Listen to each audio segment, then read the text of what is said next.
So you got to make a decision then, and you got to make a decision with such firm intention that the choice that you make to change your life, and the stronger the emotion you feel in that choice, the more you'll remember that decision. Giving your body a taste of the future emotionally, what we're doing inside of us is producing some effect outside of us. And the moment we correlate the changes we're making inside of us with the effect we're producing outside of us, we're going to pay attention to what we did and we're going to do it again. And that's when we start to become more of the creator of our lives instead of the victim of our lives. They're spending the majority of their time waiting and not creating, living in lack, living in emptiness, living in fear, waiting for that external event to take away their emptiness or pain. That's the Newtonian model of reality, of cause and effect. Turns out, though, the moment you're feeling that lack, you tend to try harder and force and control and try to predict or manipulate the outer world, because you're doing everything you can because you're experiencing a separation or polarity from what you want. You're waiting for it to happen and not creating. So then, two things.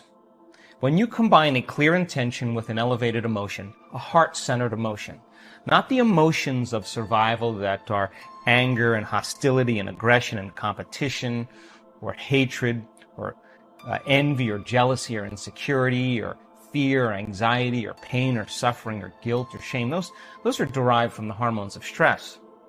An elevated emotion is a heart-centered emotion. And a heart-centered emotion lacks polarity. This is the center of oneness. This is the center of wholeness. This is the union of opposites. This is our connection, our bridge to the quantum field. This is where we connect. So think about it. When you begin to feel a heart-centered emotion, what you're doing is you're falling in love with your life. So your body is your unconscious mind. It does not know the difference between an experience that creates an emotion and an emotion that you're creating by thought alone. Your body is believing it's living in that future reality in the present moment. Now think about this. The latest research on genes says the environment signals the gene. Well, the end product of an experience in the environment is called an emotion. So when you begin to embrace the emotion ahead of the actual experience, you're signaling the gene ahead of the environment. And now you're beginning to instruct and select new genes that make new proteins. And proteins are responsible for the structure and function of your body. So you're literally becoming your dream. You're literally becoming it. So when you feel that emotion, you tend to be less interested in looking around outside of you of how it's going to happen. If you're walking around conditioning your body every day to feel that emotion, that you're in love with yourself and you're in love with life and you're worthy to receive and you're open and you're inspired and you're optimistic and you're enthusiastic and you're feeling that emotion, you feel like your future has already happened. So you're less likely to feel lack or separation. Now think about this. Point number 2. Once energy makes it to this center and you feel gratitude, that center begins to produce a measurable magnetic field. That's a frequency, that's energy, and all frequency carries information. So now you can lay the thought of your new relationship on that frequency, and now you're broadcasting a whole new electromagnetic signature into the field. So then the longer you're conscious of that energy, the more you're calling your future to you. When this center is opened up, you're connected to the quantum field. So now you don't have to go anywhere to get it, to try to force it or control it or predict it. In fact, you're the magnet. You're collapsing time and space, and the event is being drawn to you, and it comes in synchronicities and serendipities and coincidences, opportunities. It's energy that's being released into the brain, and you can only describe it as ecstasy or bliss. So the energy of guilt that was stored from thinking and feeling in the same way releases, and it travels up to the brain and it's going back. And when it reaches the brain, what happens? You get more energy in the brain and it begins to produce that external field. So you're beginning to create a field around your body. Well, once the energy's moved, you're going to feel pretty blessed in that moment. In fact, yeah, we do it all the time. And the amazing thing is that rush of energy that's moving into the brain is changing the brain's physiology and producing that field. Now you have energy to heal. The body is a magnet again. And it's as the energy moves up the spinal cord and it starts passing through those spinal nerves, and there's a lot of dynamics going on the body, that energy that was once stored in that one of those energy centers that's released is energy to heal. Energy to create a new future. You're replenishing your field, and now the body becomes more of a magnet instead of an inert piece of metal with no charge. The person then who's reacting to whatever person or circumstance in their life, the stronger the emotion that they feel towards politics, towards the traffic, towards their girlfriend, the more they're paying attention to it. But where you place your attention is where you place your energy. So we also know that you're not creating, what you're doing is you're tying up your vital life force. You're giving your power away to that person or that circumstance that you could be using to create a new life with. So when a person's sitting in their meditation, and I love doing this, we just had an event in Marco Island. I'm going to take people further than where they normally go.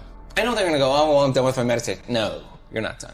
We're going to take you to that point where that feeling is so in your face and you can't turn on your cell phone. You can't get up and walk away because 1,000 people are not getting up and walking away and you're part of the community.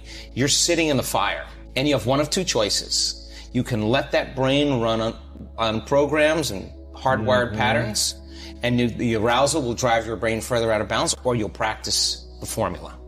And as you lower the volume to that emotion, you're going to take your attention off that person or problem. And guess what?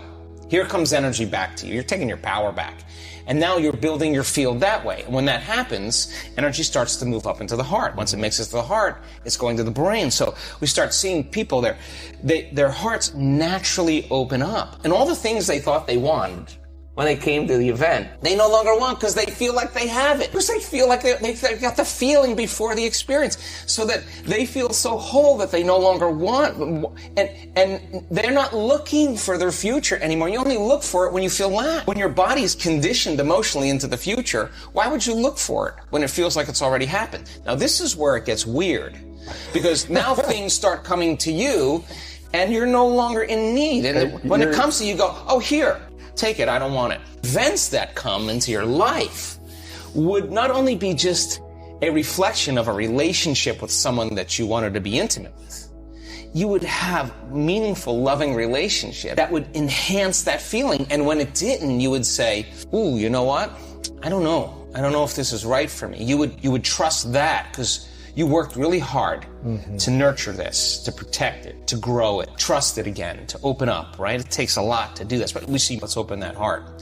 And when they start cracking open, I mean, we see people heal from colon cancer and from angina and all, just boom, there it is, there it's not. That's what's been stored all down here.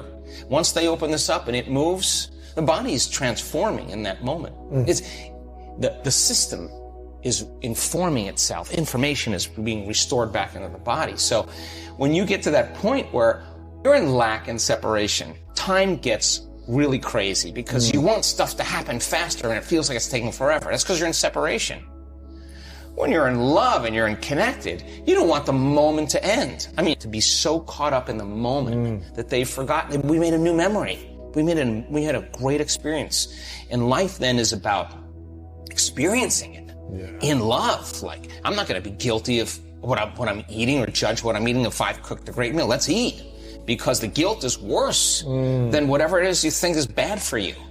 So then, when you're feeling those elevated emotions, and you're locked in love, then you see life through the lens of love, and there's compassion. The moment you feel angry because you're in traffic, the moment you judge your coworker because all of a sudden they push an emotional button, the moment you feel sorry for yourself, victimized or self-pity, you're now emitting a different energy. In fact, you're back to the energy of your past and you just disconnected from your future.